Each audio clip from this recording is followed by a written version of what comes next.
All right. Well, hello, everyone. Welcome back to Grab Your Torch with Caleb and Joel. Except for today, Joel is absent for this first bit of the podcast. I'm just going to do it by myself for a second. We're going to be recapping episode 7 of Survivor 45.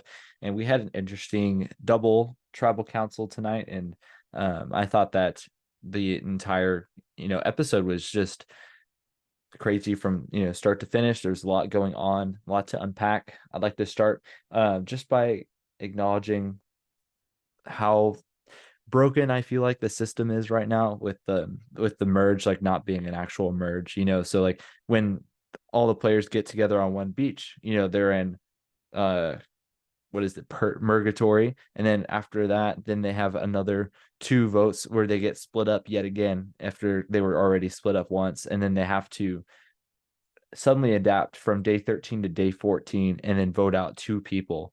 And I just feel like that's just too much to put on the players. I think there's a lot of ways this can be solved. And I think we could have had a much different outcome, and one that would have been a lot more just optimal. And I feel like would have served the players better, and put them in a better position. But because of, this 26-day format that we have right now, I feel like that we have, all these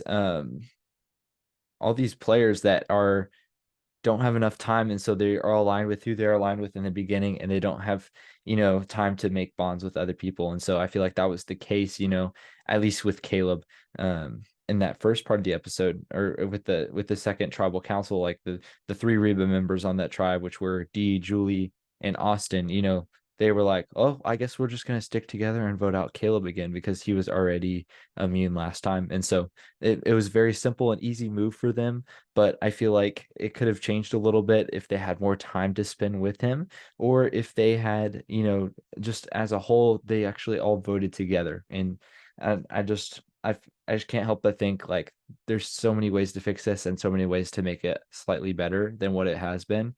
And so I am looking into, the future. I'm looking at, hopefully in other seasons, we go back to 39 days. I know it sounds like a broken record when I say that, and I mention that often, but 39 days helps so much with the just the optimization of the season, providing a way to where there's, time for each and everything, and so um they have time to bond at camp. They have time to rest in between days. They have time to strategize and come up with new strategy.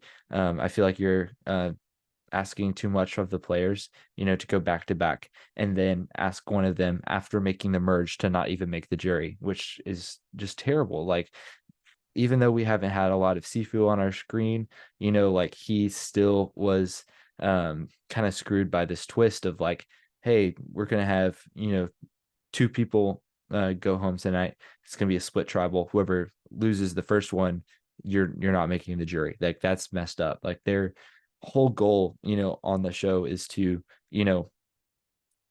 like, you want to go the farthest you can. And so once you make the merge and you feel like, dang, I made it, I'm at the jury, I can rest in that, and I can make my plays for $1 million, but I also have that assurance that I'm sticking around. Versus when you don't, when you get there and then you're merged, and then they say, hold up, you're actually not going to be on the jury. That's just crazy to me. I don't think that's okay. And I feel terrible for Sifu. Like, you could see it in his confessionals, and I I get the whole spiel of like, hey, you have nowhere to hide. There's these little tribes. They're just gonna all vote each other out. You're just gonna have to adapt to this, and I get that. There's creativity in that, but we've seen the exact same thing 5 seasons in a row now, and it's not gone well in any of those seasons. You can look back at 41 with Sydney, and how 41 and 42, we had the hourglass twist, we're so glad that that's gone, but it reversed, what the outcome of the challenge. So there's no point of having the challenge in the first place. And then that screwed over one of the players that got voted out, which was Sydney. And then the same thing happened with Lydia in 42. Like, if she won the challenge, that should be it. And then the roles got flipped again. And so at least the hourglass twist, we're getting marginally and marginally closer.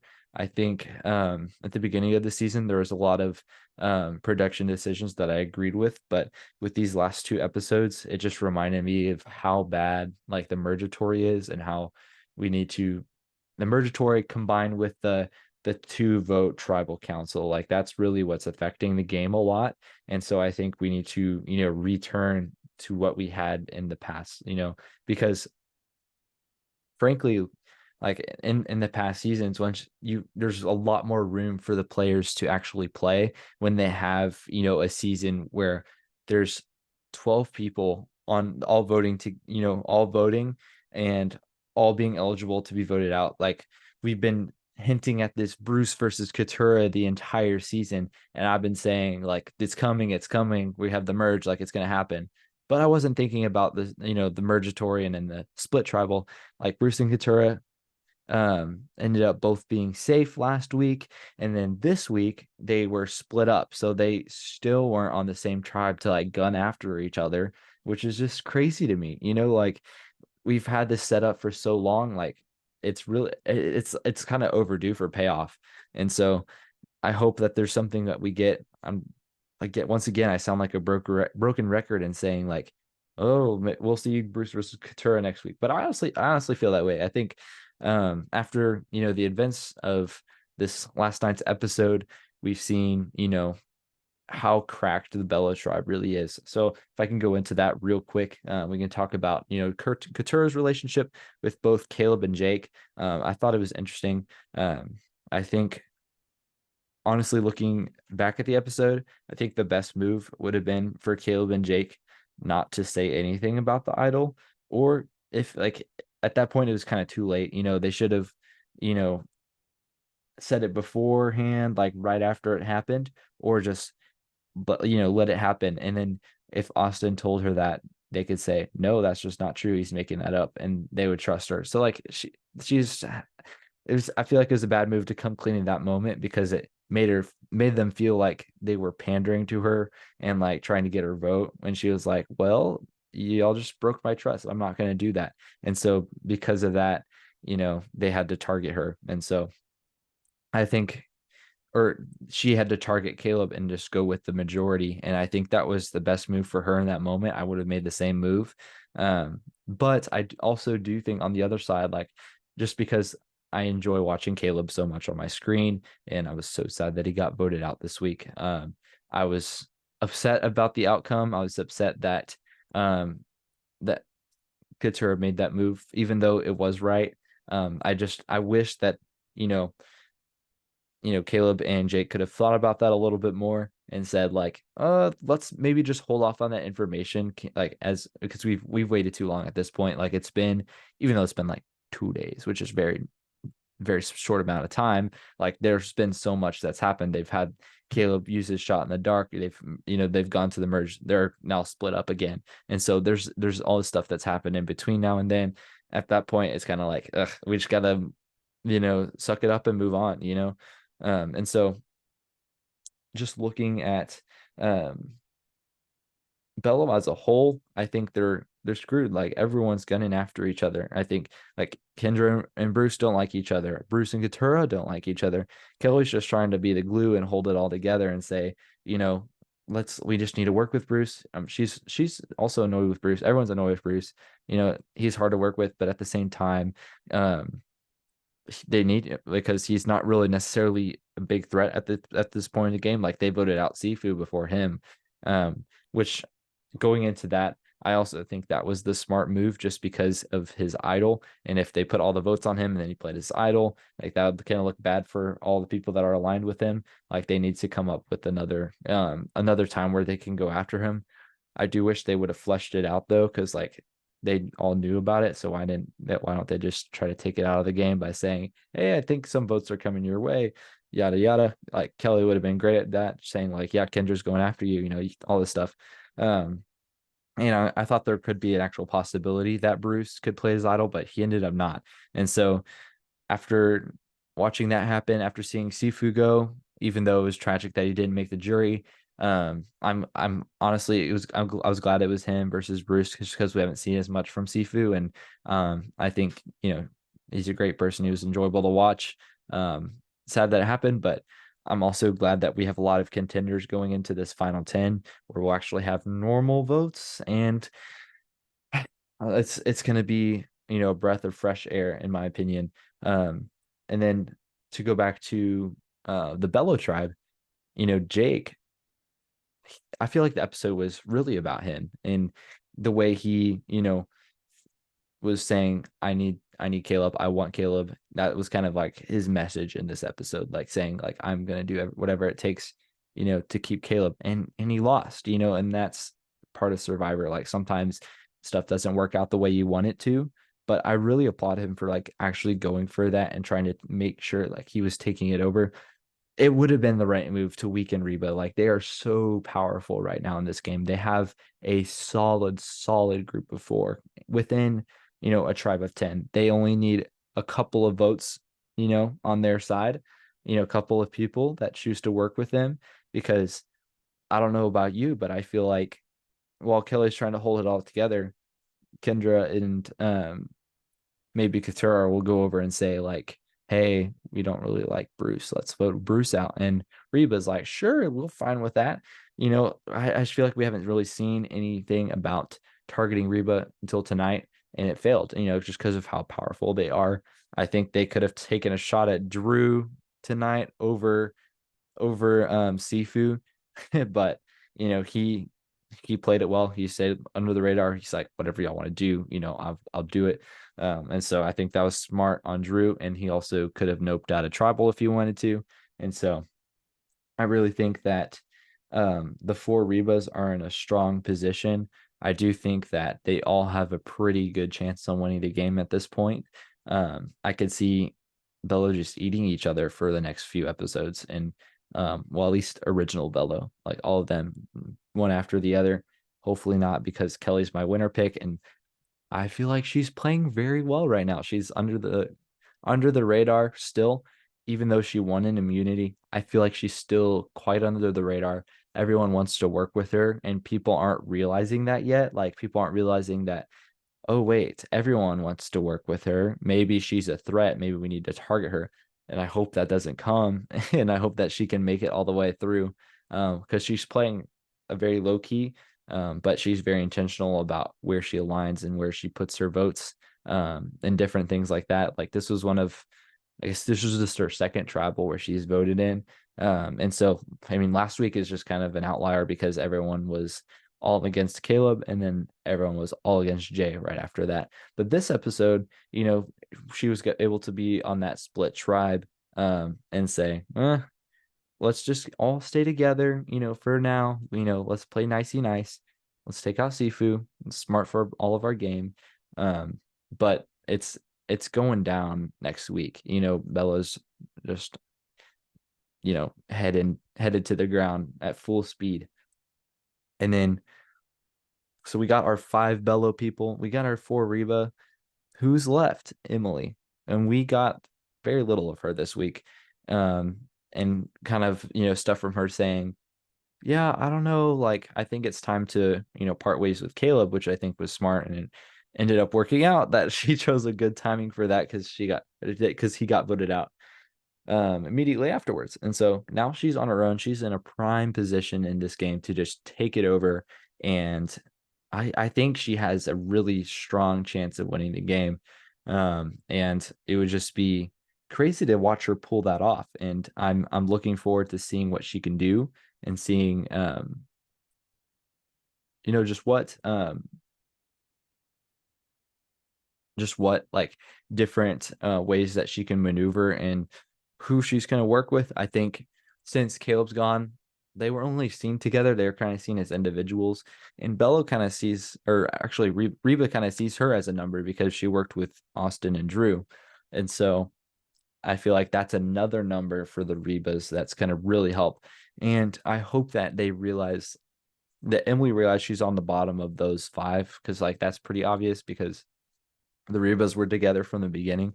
And so I hope she realizes that and makes a move at them at some point. I think she can, flip and use some of the Bella votes. I just don't see Reba breaking apart. And that's scary, in the game of Survivor where there's no room to hide. There's 10 people left. 7 more people are going home, so it'll be thrilling to watch what happens. I hope that we get, um, just some more action and not production interference, because I feel like that just kind of tainted the episode. And we did have a big high of the shot in the dark from last week, but as a whole, I feel like the episode was just lacking in certain factors, just from that production standpoint. As far as the challenge goes, Get a Grip is one of my favorite. I think it is my favorite challenge of all time. It's just literally hanging on a pole. Like, that's something I've always wanted to do, like seeing that as a Survivor challenge. I was impressed, by both Dee and Kelly winning. And I just, since it's split, I think, Dee's the ultimate winner, obviously, but and she claims that her toes helped a lot, even though her legs were wrapped around it. So that doesn't really make sense to me. But at the same time, I think she was just locked in that whole time. That whole challenge, she was in it and good to go. There was, nothing that was going to stop her. And so honestly, I feel like she is doing a great job right now in this game. The target's on our back, though, just because of Jake recognizing that, like saying, "Oh, I saw that she won immunity. I want to weaken her. I want to weaken their tribe by voting out Julie." I think that was like the best move for them. But I also think, in Survivor, if someone all gets the votes and then they all get negated, and then they just kind of fly under the background, like what happened last time with Kelly Wentworth, in Second Chance. Like, she got voted out. She almost got voted out, and she played her idol. And it was like 12 or 13th, and she made it all the way to fourth, and so in the game of Survivor, like, anything can happen. It flips really easily. And then she kind of just slid on the radar after that. With this week, just because of how fast that turnaround was, like, Kaleb just didn't have a time to get his footing back. Like, he was starting to rally votes together. We saw that, like, in the beginning of the episode, but since they split him up, like, he couldn't leverage it. And that was just so unfortunate to watch. Watching 3 people go in like a 24-hour period is just crazy. And so I'm just impressed, by, everyone's gameplay. And I'm looking forward to see what happens with the rest of the week. So I apologize for this being such a short podcast. Let me wrap up by giving me some predictions for next week. I don't have Joel this week, so it's going to be hard to like rattle off a bunch of, different things to talk about. But I feel like I covered the main majority of the episode. And I hope y'all enjoy the shorter listen. Let me go into some predictions for next week. I've already kind of mentioned it, but I think, it's Bruce versus Couture. That's what we're going to see. It's finally going to happen. If it doesn't, I'll stop. I'll drop it. It's just not going to happen if it doesn't happen next week with them both voting and they both are eligible. And so I think they'll go after each other, and it will be kind of a Bella bloodbath, in my opinion. I think the 3 people who might be in the best spot this week are Emily. I think that Austin is in a great spot because of his idol, and Kelly, because she's my winner pick and she's playing so well and she's so under the radar. So thank you guys so much for listening. I appreciate your support. If you're listening on podcast form, we're available on all podcast platforms. So you can subscribe and you can leave a review, which would be greatly appreciated.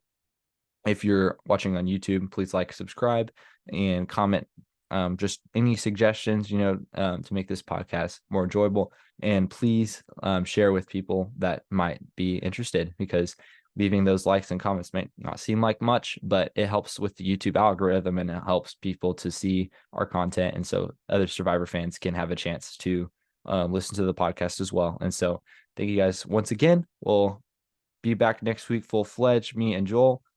So with that being said, goodbye.